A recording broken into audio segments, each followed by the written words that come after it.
नमस्कार. मी राहुल कुलकर्णी. काही प्रेक्षकांना असं जरूर वाटलं होतं आणि तशा प्रतिक्रिया पण आल्या की तुम्ही विनायक राऊत, शिवसेनेचे माजी खासदार, शिवसेनेचे नेते, उद्धव ठाकरे यांचे जवळचे कॉन्फिडंट, त्यांच्या कुटुंबातल्या कौटुंबिक मुद्द्याबद्दल तुम्ही कशाला विश्लेषण केलं. आणि मी तेव्हाही सूचकपणे म्हटलं होतं की जरी ते कौटुंबिक कलहाचा विषय असला तरी त्याच्यामध्ये राजकारण होणारच.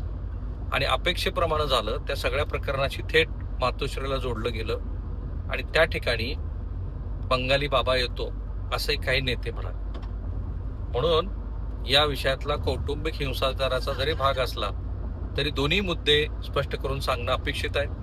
त्यासाठी मी विनायक राऊत यांनी काय बाजू मांडली ते तुम्हाला सांगणार आहे आणि त्याच्यातलं जे राजकारण आहे ते पुढं कुठं जाऊ शकतो त्याच्याचा माझा अंदाज व्यक्त करणार आहे. त्यासाठी हे जे लाईव्ह टेलिकास्ट तुम्ही बघताय ते शेवटपर्यंत पहा, चॅनल सबस्क्राईब करा. सो काय झालं की गिरिजा राऊत यांनी प्रेस कॉन्फरन्स घेतली. गीतेशवरती त्यांनी गंभीर आरोप केले आणि त्याच्यामध्ये गीतेशचं नपुसक असणं हा मुद्दा जास्त मला महत्वाचा वाटला. 14 पानाच्या FIR मध्ये तो FIR आम्ही महाराष्ट्राला वाचून दाखवला.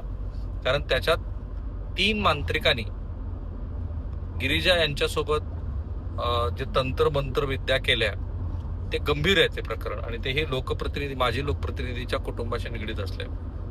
त्यानंतर विनायक राऊत यांनी प्रेस कॉन्फरन्स केली आणि त्या प्रेस कॉन्फरन्सचे जर मुद्दे आपण पाहिले तर त्यांनी सांगितलं की गिरिजा आणि गीतेश हे गेली 3 वर्ष एकमेकांच्या सोबत राहत नाहीत. गिरिजा यांनी त्यांना कौटुंबिक हिंसाचाराच्या संदर्भामध्ये 2 नोटिसा बजावल्या. पहिल्या नोटिसीच्या वेळेलाच त्यांचं आपापसामध्ये दोन्ही वकील बसून हे प्रकरण तडजोडीनं सोडवण्याचा त्यांचा विचार होता. परंतु त्याही तडजोडीच्या वेळेला गिरिजा यांनी खूप साऱ्या रकमेची मागणी केली. तेव्हा त्यांनी 3 रूमचा टेरेस असलेला फ्लॅट मागितला. प्रति महिन्याला 2 लाख रुपये मेंटेनन्स मागितला आणि एक मुष्टी रक्कम म्हणून 10 कोटी रुपये मागितले.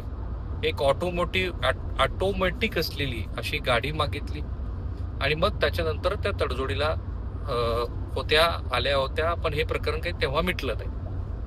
पुढं त्याने असा दावा केला की गिरिजा यांच्याकडून पुन्हा 1-2 महिन्यापूर्वी त्यांना नोटीस आली, ज्या नोटिसीमध्ये ही रक्कम वाढवली गेली. त्या नोटिसीमध्ये यापूर्वीची थकीत रक्कम म्हणून किंवा यापूर्वीचे जे 10 कोटी होते, 10 कोटी प्लस 2.5 कोटी असे 12.5 कोटी रुपये गिरिजा यांनी विनायक राऊत कुटुंबियाकडे मागितले. त्याशिवाय गिरिजा यांनी ऑटोमोटिव्ह गाडी, जो पूर्वी 2 लाख रुपये प्रति महिना खर्च मागितला होता तो वाढवून आता तो 5 लाख रुपये केला. जेव्हा सुरुवातीला त्या चर्चेला आल्या होत्या तेव्हाही त्यांनी एक रक्कम म्हणून 5 कोटी रुपये मागितले असा विनायक राऊत यांचा आरोप. आता हेच आरोप आणि हेच तडजोडीचं प्रकरण न्यायालयामध्ये असल्यामुळं या कौटुंबिक संदर्भातले मुद्दे हे हळूहळू स्पष्ट होतील महाराष्ट्राच्या समोर. पण हे प्रकरण हे अशा पद्धतीनं आहे ज्याच्यामध्ये गीतेशवरती गिरिजा यांनी आरोप केलाय की ते नपुसक आहेत, ते लग्न झाल्यापासून गिरिजा यांच्यासोबत शारीरिक संबंध ठेवत नाहीयेत आणि मग त्याची उदाहरणं त्यांनी दिली. पहिल्यांदा ज्या वेळेला ते हनीमूनला गेले होते त्या 6 दिवसामध्ये काय घडलं, त्यानंतरच्या प्रत्येक वेळेला ज्या वेळेला ते परदेशामध्ये गेले त्या वेळेला काय घडलं, तो त्यांच्या तक्रारीचा मुख्य धागा किंवा मुख्य फोकस हा गीतेश हे नपुसक आहेत याच्यावरती अधिक आहे. आणि विनायक राऊत कुटुंबाचा धागा मात्र त्यांच्यामध्ये मतभेद आहेत आणि अव्वाच्या सव्वा आम्हाला पैसे मागितले जात आहेत असा आहे. गिरिजा यांनी आणखीन एक गंभीर आरोप केला ज्याच्यात मला असं वाटलं की माजी खासदाराचं कुटुंब, तेव्हा तर कदाचित ते खासदारही असतील कारण हे अरेंज मॅरेज आहे. एका त्यांच्या आते बहिणीनी म्हणजे गिरिजा यांच्या शी संपर्क साधला गीतेच्या आते बहिणीनी, त्यांच्या मिस्टरांनी. आणि साहजिक आहे म्हणजे कुठल्याही कुटुंबामध्ये एखादा वर किंवा वधू असेल तर अशा पद्धतीने नातलग पुढाकार घेऊन ते लग्न जुळवण्यासाठी प्रयत्न करत असतात. तसं त्यांच्यामध्ये झालेलं आहे. पण हे प्रयत्न जेव्हा सुरू होते तेव्हा गिरिजा यांच्या मताप्रमाणे त्यांना जे जे काही सांगितलं गेलं होतं ते खरं नव्हतं. म्हणजे त्यांची सांपत्तिक स्थिती, विनायक राऊत यांची. ज्या ठिकाणी त्यांचा लग्न झाल्यानंतर वरात गेली, ती वरात कुठेतरी झोपडपट्टीमध्येच गेली वगैरे. आणि मग त्याच्यानंतर हळूहळू हा मुद्दा त्यांच्या समोर आला आणि मुख्यत्वे हा मुद्दा आता कोर्टामध्ये पण गेलेला आहे आणि परस्परावरती मोठ्या प्रमाणामध्ये आरोप आहे. मी मागच्याही विश्लेषणामध्ये म्हटलं होतं की कौटुंबिक हिंसाचाराच्या संदर्भामध्ये अलीकडे उपलब्ध असलेल्या कायद्याचा मी गिरिजाबद्दल कुठलाही आरोप करत नाहीये किंवा विनायक राऊत जे म्हणतात ते खरं आहे असंही मला सुचवायचं नाहीये किंवा गिरिजा म्हणतात त्याच्यात तथ्य नाही असंही सुचवायचं नाही. पण मधल्या काळामध्ये जे मी पुरुषांच्या संदर्भातल्या 2-3 भागाच्या मालिका केल्या, 2 भागाच्या, तेव्हा लक्षात आलं की स्त्रियांना मिळालेले जे कायदेशीर अधिकार आहेत त्याचाही मोठ्या प्रमाणामध्ये गैरवापर सुरू आहे. कुणीही त्याला नाकारणार नाही. आणि घटस्फोटाच्या वेळेला जे काही मतभेद असतील त्या वेळेला अव्वाच्या सव्वा रक्कम मागण्याकडं ह्या मुलींचा कल असतो. याच्यामध्ये पण काही म्हणजे याच्यामध्ये पण मला वाटतं की असत्य नाही, असं होतं बऱ्याच वेळा. मग आता मुद्दा हा आहे की ह्या सगळ्या प्रकरणामध्ये आत्ता जे प्रकरण समोर आले त्याचं विश्लेषण का होत आहे. त्याचं कारण आहे, एक, अतिशय हाय प्रोफाईल कुटुंब आहे. नंबर 2, या प्रकरणामध्ये गिरिजावरती तंत्रमंत्र विद्या करण्यात आल्या आणि त्या जवळपास 5-6 वर्ष सुरू होते. आणि तोच धागा विनायक राऊत यांनी पकडला की ते जे 3 तांत्रिक होते जे कोकणातलेच आहेत, ते गिरिजांना त्यांनी गौमूत्र पण पाजवलं, त्यांचे केस उपटले, जिवंत कोंबडे त्यांच्यावरती ओवाळून टाकली होती. या सगळ्या दरम्यान गिरिजा यांच्याबरोबर त्यांचे आई वडील होते. तर मग त्यांनी ती तक्रार तेव्हा का नाही केली? जर त्यांच्यावरती अशा पद्धतीचे अत्याचार सुरू होते तर त्यांनी त्याच वेळेला ते का नाही कळवलं, असं विनायक राऊत यांचं म्हणणं आहे.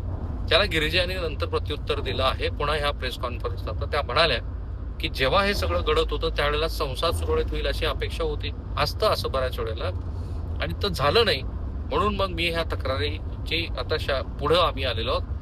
विनायक राऊत यांना मात्र ह्या सगळ्या प्रकरणामध्ये काहीतरी काळबेर आहे असं वाटतंय. म्हणजे टायमिंग बद्दल असेल किंवा त्यांचा असा रोख आहे की हे जाणीवपूर्वक केलं जातं. आणि म्हणून मी म्हटलं की संजय शिरसाट जेव्हा म्हणतात की विनायक राऊत त्यांच्या कारण तो तर मुळात कौटुंबिक मुद्दा आहे, ते सून आणि त्यांच्या कुटुंबावरती झालेले आरोप असा तो मुद्दा आहे. पण मी जे अंदाज वर्तवले होते ते बरोबर ठरले की याही प्रकरणामध्ये पुन्हा एकदा आरोप सुरू झाले. ते मुख्यत्वे उद्धव ठाकरे यांच्याशी निगडीत असलेल्या नेत्यासंदर्भात. संजय शिरसाट म्हणाले की आम्ही ही चर्चा ऐकली होती की मातोश्रीवरती बंगाली बाबा येतो वगैरे. आता त्याचं उत्तर देईल मातोश्री. पण एक खरं आहे की राष्ट्रवादी काँग्रेसमध्ये असलेले विद्यमान मंत्री हे त्यांच्या निवडणुकीच्या काळामध्ये बंगाली बाबांना घेऊन येतात अशी चर्चा मला पश्चिम महाराष्ट्रातनं बरीच ऐकायला मिळाली. आणि ते अक्षरशः त्यांच्या मतदानाची प्रक्रिया पूर्ण पाडेपर्यंत ते बंगाली बाबा त्यांच्या कुटुंबातले सदस्य म्हणून राहिल्यासारखे राहतात असंही मला सांगितलं गेलं. आणि माझा त्याच्यावरती विश्वास आहे की असं होत असावं. त्याचं कारण आहे की राजकारणामध्ये जितकी अस्थिरता आहे त्या अस्थिरतेमुळे लोक साशंक तर असतात, पण आपल्याला राजकीय यश मिळावं यासाठी ते सगळ्या प्रकारचे प्रयत्न करतात. त्यातलं ते एक उदाहरण आहे. दोन्हीचा आपापसात संबंध जोडू नका. फक्त मला काळ्या विद्याबद्दल तुम्हाला सांगायचं होतं जे याही प्रकरणामध्ये दिसतंय. थांबूया आपण इथे. चॅनल सबस्क्राईब करायला विसरू नका. थँक्यू.